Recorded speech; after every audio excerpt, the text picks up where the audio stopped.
You just keep sending them over and over, the best true ghost stories from hospitals, nursing homes, and your own personal experiences, and I'm all about it.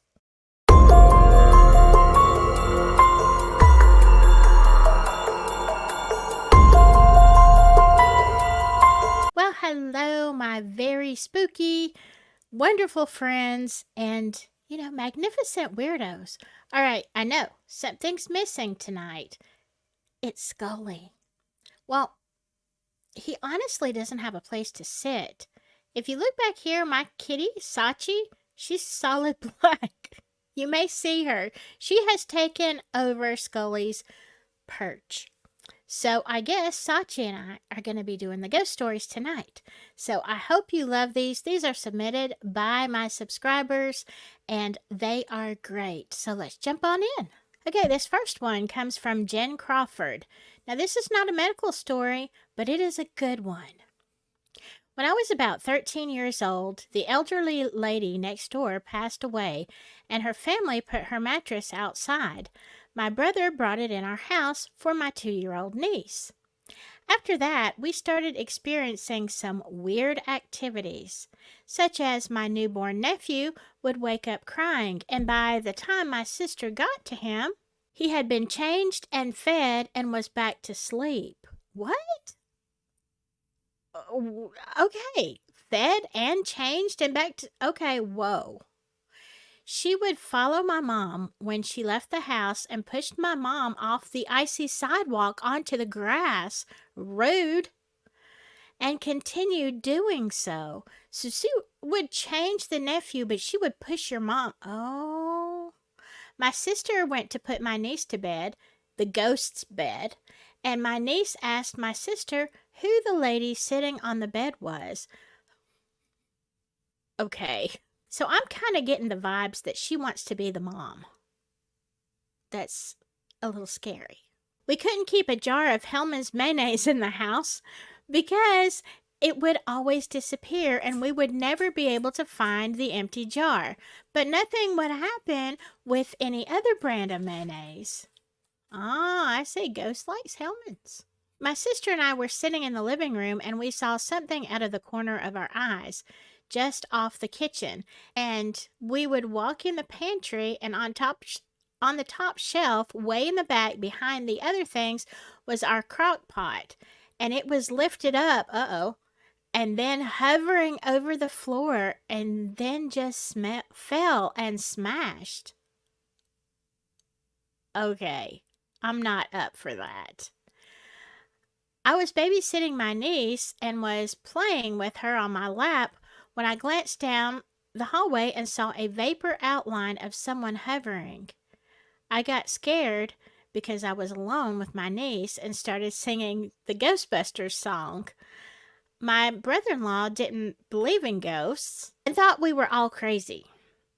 And he was sitting on the couch and all of a sudden felt someone sit next to him.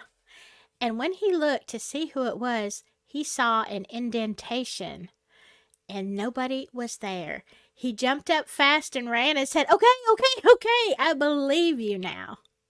Oh, wow. Yeah, that would probably make a believer out of anybody, right?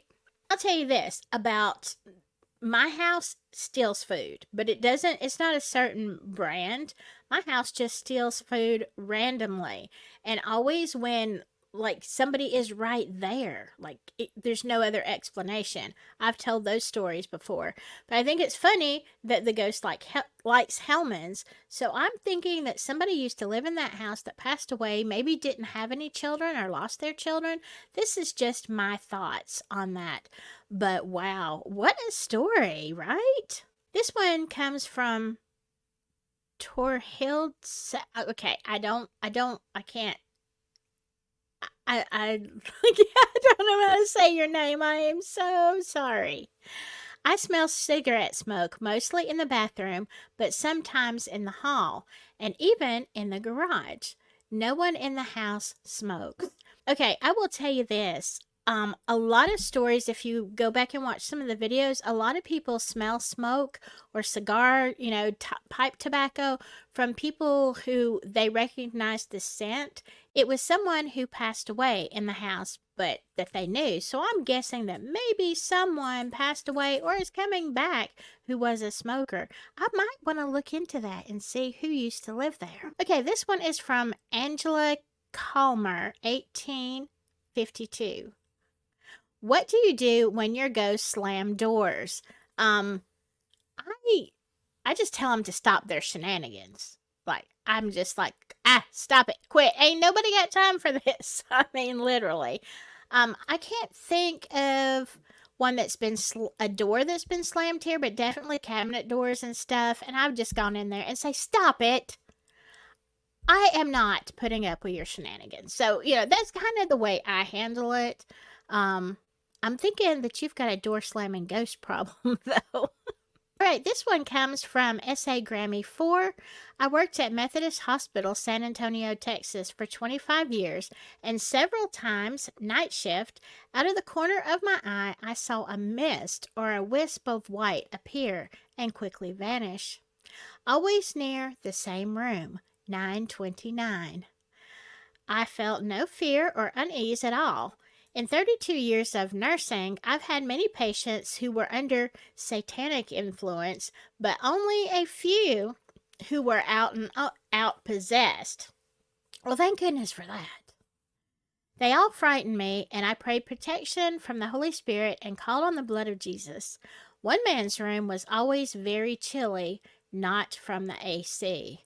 Yeah, I don't know what it is about cold spots, but definitely you can feel a change of temperature in the air a lot of times when things like that are happening. So, yeah. I bet you have had a lot of experiences in that kind of facility. Now, this one is also from S.A. Grammy 4, but let me tell you something. It's a funny one, so it's kind of worth the listen. Old retired nurse here. One night, an elderly gentleman patient was telling me how much he appreciated everything we did for him and what a wonderful hospital we had. He said, many times I've heard them honoring the dead. What? It wasn't until later that night when I figured it out. Y'all nurses are going to find this funny. In those days, before the Pyxis medications med dispenser system, I know exactly what you're talking about. Narcotics were just locked in a cabinet, yes. At the beginning of the shift, the only set of keys were passed to the charge nurse who gave them to whoever needed to get a medication out of the cabinet. It could get confusing as to where the keys were, yes. So several times during the night, someone would just quietly, night shift remember, announce over the speaker keys to the desk. He thought we were saying, peace to the dead. It's from Carolyn RN Methodist Hospital in San Antonio, Texas. Look, I have accidentally taken the medication keys home with me back in the day and had to come back late at night. But yeah, so you're saying keys to the dead. He thinks you're honoring the dead. Peace to the dead. Maybe we should do that, right? Maybe it would calm the hospitals down. Maybe it would bring the ghost activity down a notch, right? I don't know. But by all means, peace. Peace to the dead. Okay, 333 Appalachia. Been nursing for 24 years and have had various experiences similar to these as well. Transferences of energy is what I call it during the final transition out of the body. Yeah, and when you're in that transition, like sometimes I think, just me personally, that's why call lights go off. You have energy bursts. Sometimes the lights in the room flicker and stuff. It could be very well could be the transference of energy coming out of the body and going into the room. That's kind of what I feel like. Either that or the ghosts are just like, flicking the light switch on their way out. Like, oh, I'm a ghost now. I'm going to scare you. I'm going to be prepared to do that. So watch out. This one comes from Sweet Millicent. I had tests for a blood clot a few weeks ago. I was on a monitor and was given medicine for my high blood pressure meds. It was not the usual dose. I passed out, and as I did, I saw a little girl by my bedside crying. Next, I was awake with nurses and a crash cart next to me. Oh, wow. My pressure had dropped so quickly, I had a heart attack. I mentioned the girl in a panic. The nurse said the last person who was in that unit was a child that had passed away. Oh, wow. So she was there crying. Was she crying for you? Like crying because that you had that uh, adverse reaction?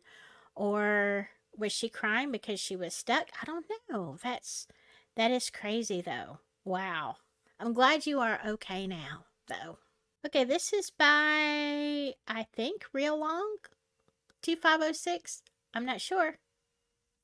My mother passed from heart failure in 2007. 1 month to the day, my father followed. Oh, wow, 1 month to the day. We had put them in an assisted living facility 6 months before. My father was on early morning dialysis, and the CNAs had come in to wake him up to help get him dressed to go to the dialysis center. They had to leave for a few minutes and help another resident, and when they returned, he had passed. They told us that all the day before, he had been talking to our mother. They were married for 64 years, and I truly believe my mother came back to get him and take him to the other side with her. I think so too.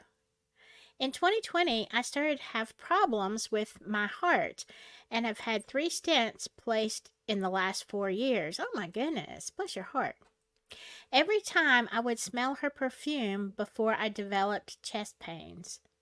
I am lucky I have never had a heart attack, just stents placed before I developed 100% blockage.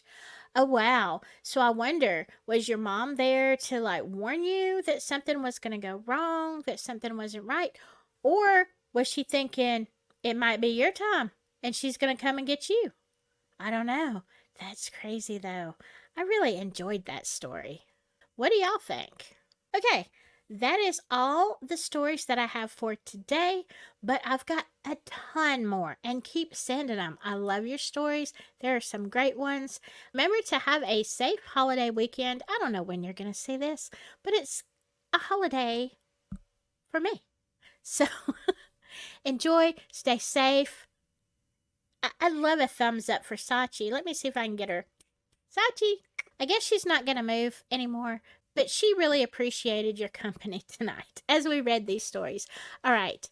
I appreciate you all so much. If you like True Ghost Stories, hit that subscribe button, and I will see you later. In the meantime, whatever you do, stay spooky, okay? Bye-bye.